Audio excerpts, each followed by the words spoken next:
দেখা গিয়েছে বাংলাদেশের একটা অংশ আছে যারা হচ্ছে শুধু নির্বাচনের আগেই, একটা কথা আছে না যে ভ্রমণ ঘুরে ঘুরে নতুন বেশে নির্বাচনের কমিশনের কাছে এসে শুধুমাত্র নির্বাচনের সময় আমরা আসি, এসে দেখা যায় যদি নির্বাচনে জিতে যাই তখন দেখা যায় আমাদের যেই ডুয়েল সিটিজেনশিপ যেটা থাকে সেটাকে আপনার প্রত্যাহার করি, আর যদি হেরে যাই আবার হচ্ছে আমরা আমাদের স্বস্থানে বেগমপাড়ায় ফিরে যাই।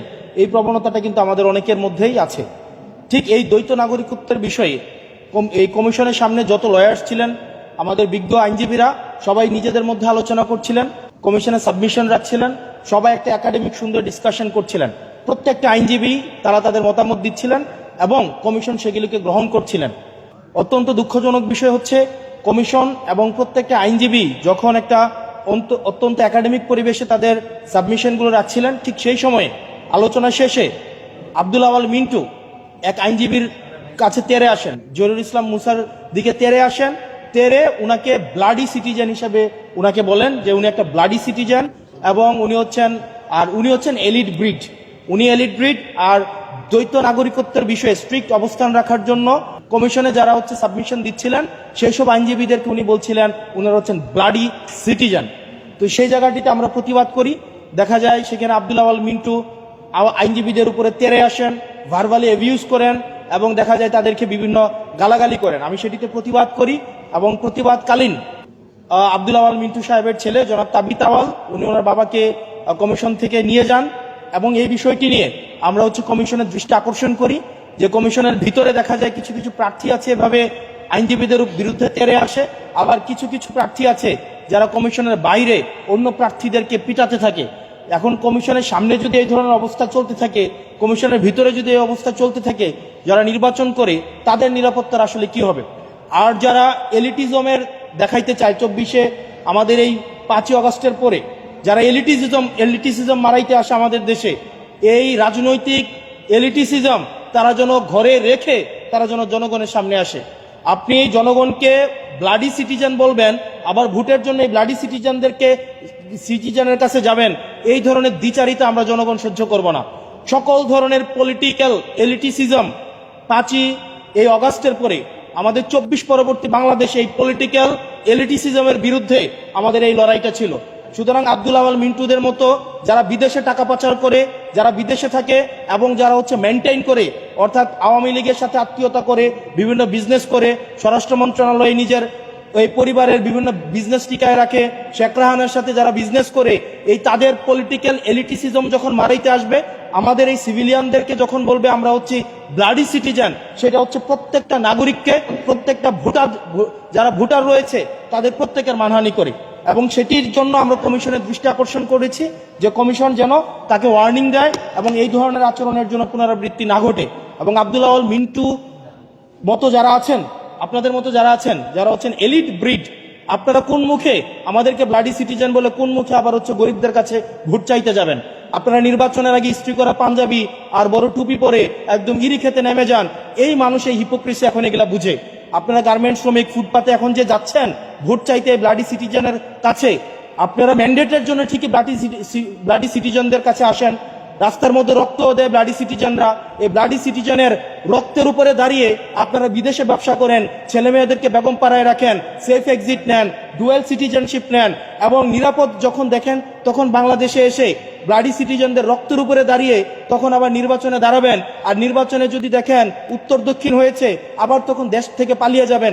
এই ধরনের বাংলাদেশ আমরা 24 পরবর্তী সময়ে আমরা এই বাংলাদেশ দেখতে চাই না। সেটি নিয়ে আমরা নির্বাচন কমিশনে আপত্তি জানিয়েছি এবং সকল আইনজীবী এই জহিরুল ইসলাম মুসার প্রতি যে ধরনের আচরণ করা হয়েছে এটা সকল আইনজীবীদের প্রতি আমি মনে করেছি এটা তাদের মানহানি করা হয়েছে। এবং কমিশনের মধ্যেই সকল পক্ষের আইনজীবী, শুধুমাত্র যে জহিরুল ইসলাম মুসা না, সকল পক্ষের আইনজীবী, এখানে বিএনপি পন্থী বা অন্যান্য যেই আইনজীবীরা ছিলেন সবাই সেটা এই আব্দুল আওয়াল মিন্টুর আচরণে আহত হয়েছেন এবং তারাও সেখানে ইনস্ট্যান্ট তারা প্রতিবাদ জানিয়েছেন। এখন আমরা কমিশনের দৃষ্টিতে এটি এনেছি এবং এই ঘটনার পুনরাবৃত্তি যেন বাংলাদেশে না ঘটে, এই পলিটিক্যাল এলিটিসিজমের নিপাত অবশ্যই ঘটতে হবে। তারা তাদের মনোজগৎকে চেঞ্জ করতে হবে এই 24 পরবর্তী বাংলাদেশে এসে 24 পূর্ববর্তী এলিটিসিজমের রাজনীতি যদি তারা করতে চায়, তাহলে এই সিভিলিয়ান, এই ব্লাডি সিভিলিয়ানরাই তাদেরকে প্রত্যাখ্যান করবে। কমিশনের দৃষ্টি আকর্ষণ করেছেন, আস্থা আছে কিনা কমিশনের উপর? কমিশনের কাছে আমরা দৃষ্টি আকর্ষণ করেছি, আমরা বলেছি যে একটা রুলিং জারি করতে, কিন্তু তারা কোনো রুলিং জারি করেনি। একটা হচ্ছে অনেকটা এরকম যে তারা জাস্ট একটা এড়িয়ে গিয়েছে বিষয়টা। তবে কমিশন উপস্থিত যারা আইনজীবী ছিলেন, আইনজীবীদের প্রতি কৃতজ্ঞতা জানাই, কারণ প্রত্যেকটা আইনজীবী তখন এই বিষয়টিকে প্রতিবাদ জানিয়েছে দলমতের ঊর্ধ্বে উঠে, কারণ এটা আইনজীবীদের পেশাগত জায়গা থেকে আমি মনে করেছি এটা হচ্ছে মানহানি হয়েছে। ভাই, আপনারা আসলে একটু কথা বলি যে আপনাদের আপিলের কারণে আজকে তার মনোনয়ন অবৈধ ঘোষণা করা হলো। এর আগে এত ঋণখেলাপি এবং হলফনামায় মিথ্যা তথ্য থাকার পরও তার মনোনয়নটি যাচাই বাছাইয়ের মধ্য দিয়ে বৈধতা কিভাবে পায়, বা যাচাই বাছাই প্রক্রিয়া নিয়ে কোনো প্রশ্ন থেকে যায় কিনা? আমরা সেদিনই আপনারা দেখেছেন রিটার্নিং অফিসারের কার্যালয়ে আমরা প্রায় 1 ঘন্টার আমরা হচ্ছে সাবমিশন রেখেছিলাম, এবং সেখানেও কিন্তু আমরা এই বিষয়গুলো নিয়ে বলেছিলাম যে আমরা যদি ল এক্সিস্ট করে তাহলে সেক্ষেত্রে উনি বিভিন্ন সময় ওনার হচ্ছে প্রিভিয়াস হিস্ট্রিও আছে। উনি 2008 একই ঘটনা করার চেষ্টা করেছিলেন, 2018 একই ঘটনা করার চেষ্টা করেছিলেন, 24-এর ইলেকশনেও উনি যেটা 7ই জানুয়ারি যে আমিডামি নির্বাচন হয়েছে সেখানেও উনি প্রার্থী হওয়ার মনোবাসনা করেছিলেন, সেজন্য ওনার বাড়ি বিক্রি করে কিছু টাকা উনি পরিশোধ করেছিলেন। আবার অর্থাৎ নির্বাচনের যখন সিজন আসে, নির্বাচনের সিজন আসলে ওনার যেই মনে হয় যে ওনার কিছু টাকা দিতে হবে বা হচ্ছে কোর্টকে ম্যানেজ করার, এই বিষয়গুলো হচ্ছে আমরা তখনই এনেছিলাম, কিন্তু তখন আমলে নেইনি, যেটি আবার হচ্ছে আমরা নির্বাচন কমিশনে এসেছি।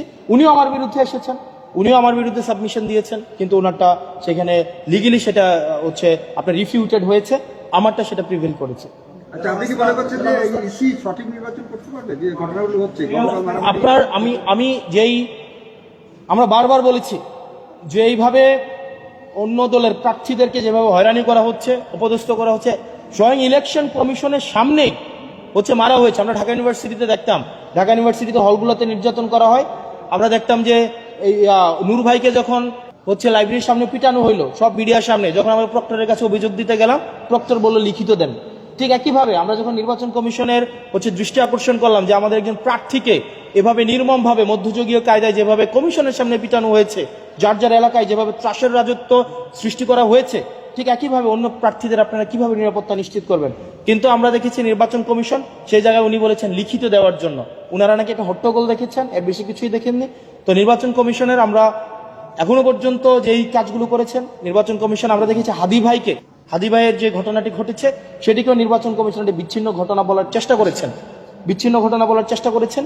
এই বিষয়গুলো যদি তারা স্ট্রিক্টলি অ্যাড্রেস না করেন, লফুল্লি অ্যাড্রেস না করেন, তাহলে এতদিনের বিভিন্ন ফেসিবাদ বিরোধী রাজনৈতিক দলের গণতন্ত্র উত্তরণের জন্য যে লড়াই সংগ্রাম হয়েছে, একটি ফ্রি ফেয়ার অ্যান্ড পার্টিসিপেটরি ইলেকশনের জন্য যেই ত্যাগ সংগ্রাম, যে গুম খুন হত্যা হয়েছে, নিপীড়ন নির্যাতনের মধ্য দিয়ে বিএনপি জামাত সহ ফেসিবাদ বিরোধী রাজনৈতিক দলের নেতাকর্মীদের যেতে হয়েছে, নির্বাচন কমিশন যদি এই ধরনের ঘটনাগুলিকে স্ট্রিক্টলি অ্যাড্রেস না করে, তাহলে এই ফেসিবাদ বিরোধী লড়াইয়ে যারা রক্ত দিয়েছে তাদের সকলের রক্ত বৃথা যাবে। ধন্যবাদ সবাইকে, থ্যাংক ইউ।